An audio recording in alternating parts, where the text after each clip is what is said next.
Thanks so much for joining with us.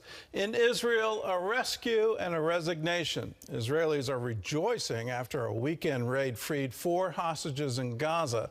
At the same time, the nation's government is trying to stay together. Well, Benny Gantz, a member of Israel's war cabinet, announced his resignation. He criticized Prime Minister Benjamin Netanyahu and called for new elections. Chris Mitchell reports from Jerusalem.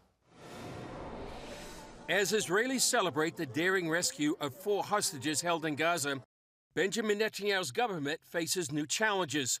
One day after the raid, Benny Gantz, a member of Israel's war cabinet, announced his resignation. He called for the government to accept the Biden peace plan and for new elections. In order to ensure a real victory, it is fitting that in the fall of the year of the disaster, we go to elections, which will result in the establishment of a government that will win faith and overcome the challenges. Posting on X, Netanyahu asked Gantz to stay. This is the time for unity and not division. We must remain united within ourselves in the face of the great tasks before us. I call on Benny Gantz, do not leave the emergency government. Don't give up on unity. Many believe elections are dangerous with Israel fighting a multi-front war. Alex Trayman tells CBN News, despite Gantz's departure, Netanyahu's 64-seat coalition is secure, and Israelis want unity as they face multiple enemies. Israelis are fighting in Gaza, left and right, alongside each other, supporters of the prime minister, opponents of the prime minister, and they would have hoped that in this time of intense security crisis that the politicians would do the same. Meanwhile, Israelis are relishing the joy of Saturday's rescue. In an operation months in the planning, IDF Special Forces Saturday rescued 4 hostages kidnapped by Hamas on October 7th. The family reunions brought a joy and glimmer of hope Israelis rarely experienced in the past 8 months. Netanyahu met with the freed hostages and their families, some calling it the biggest rescue in Israel's history since the Entebbe raid in 1976. Hamas claims more than 270 civilians died in the raid, but Israel says the number is less than 100. As the special forces brought the hostages to freedom, they sent the message, the diamonds are on their way home. Chris Mitchell joins us now from Jerusalem. So, Chris, what's the mood in the streets now? How important is it that the hostages were rescued? Well, it was a huge morale boost here in Israel, much-needed encouragement. You know, Israel's been experiencing so much bad news for so long. So as we saw, people were celebrating on the beaches and the streets. Israelis actually celebrating in other countries. I would say, Gordon, that, you know, Israel's a small country, but it's a big family. So it's really like family members coming home, and the plight of the hostages ever since October 7th has been an emotional trauma for the country. You can see posters and banners. When you were here, I'm sure you saw them as well, of hostages all over the country, and you get an idea of how valuable these hostages were when the code word for their return was, the diamonds are on their way home. Yeah, I remember in Tel Aviv, the tables set for Shabbat dinner for the hostages, and it just was it's a lingering memory that yes, they're waiting for them to come home. What do you make of I've got to call it for what it is, the Hamas-controlled Gaza Ministry of Health saying that over 270 people were killed during the raid? Is there any reason to believe that number? Seems like it's an inflated number, Gordon. What the Gaza Ministry of Health has been doing ever since the beginning of the war. There are people, like, when this operation went on, many of these Israeli forces were surrounded by hundreds of Palestinians with RPGs, with weapons, and so they had to literally fight their way out. Noah Argamardi, one of the hostages, said it was just seconds before they felt like they were able to escape. So I believe those numbers are inflated. It happens on a regular basis with the Gaza Ministry of Health. I would add, Gordon, this was an exceptional raid. It had to be coordinated literally down to the minute because these 4 hostages, 3 were in one location, 1 in another. They had to move at the same time, and to get them out, it really was, people are saying, a miracle.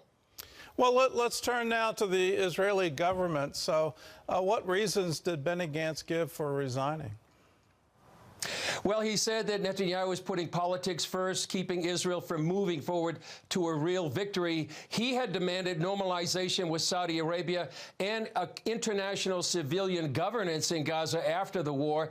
That could include elements of the Palestinian Authority, something Netanyahu opposes. And Gordon, I would just add, there's a real sense here among many Israeli analysts that I've talked to that all of this may be orchestrated by the Biden administration. And see, Gantz is really colluding with them. For example, he went to the U.S. without Netanyahu's approval about 2 months ago, and it seems like at least many of these Israeli analysts think it's kind of coordinated so they can overthrow the government and go to new elections.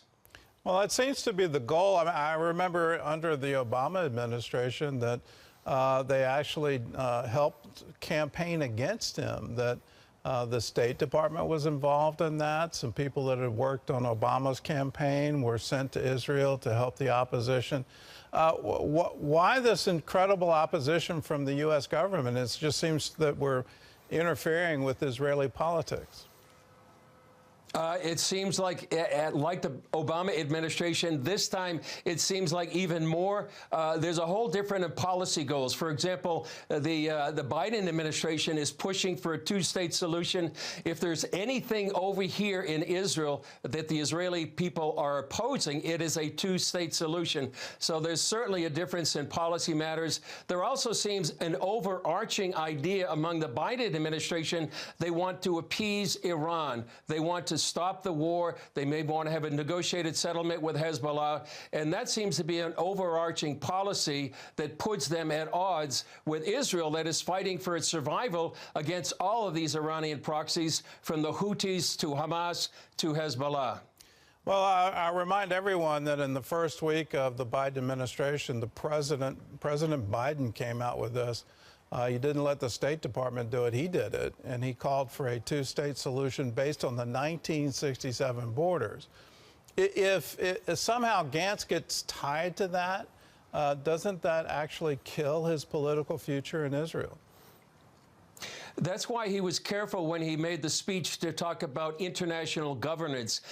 He did say Palestinians involvement, but he kept away from, some of his statements, kept away from the Palestinian Authority. It's really a non-negotiable or non-starter here among Israelis. They knew what happened on October 7th. They even know that the Palestinian Authority, or some elements of it, were actually involved in the October 7th massacre. So really, that's, as I was talking to one analyst earlier today, he said that's the one thing that almost all Israelis agree to. They don't want a 2-state solution. Well, let's talk about Netanyahu. How strong is he right now? I know the nation was deeply divided right before the war, right before October 7th, and there were protests in the streets, and it just seemed that Israel was being torn apart. Is that still simmering under the surface? How weak is he? And if he is weak, what message does that send to Hamas, to Iran, to the enemies of Israel? Yeah. For one thing, I would say, Gordon, is that is simmering, and I think it actually may come more to the surface, this opposition to Netanyahu. On the other hand, since October 7th, which was probably the low point as a politician here in Israel when his ratings were so low, he's been on an upward trajectory ever since then. In fact, now more Israelis support Netanyahu as prime minister than anyone else, including Benny Gantz. And right now as well, in his coalition, they still have a stable coalition of 64 coalition partners. As long as they don't leave the government could stay till October 26th, when their mandate expires. So, and it does send a message, this disunity within Israel, a message to its partners, to its enemies, Hezbollah and Iran.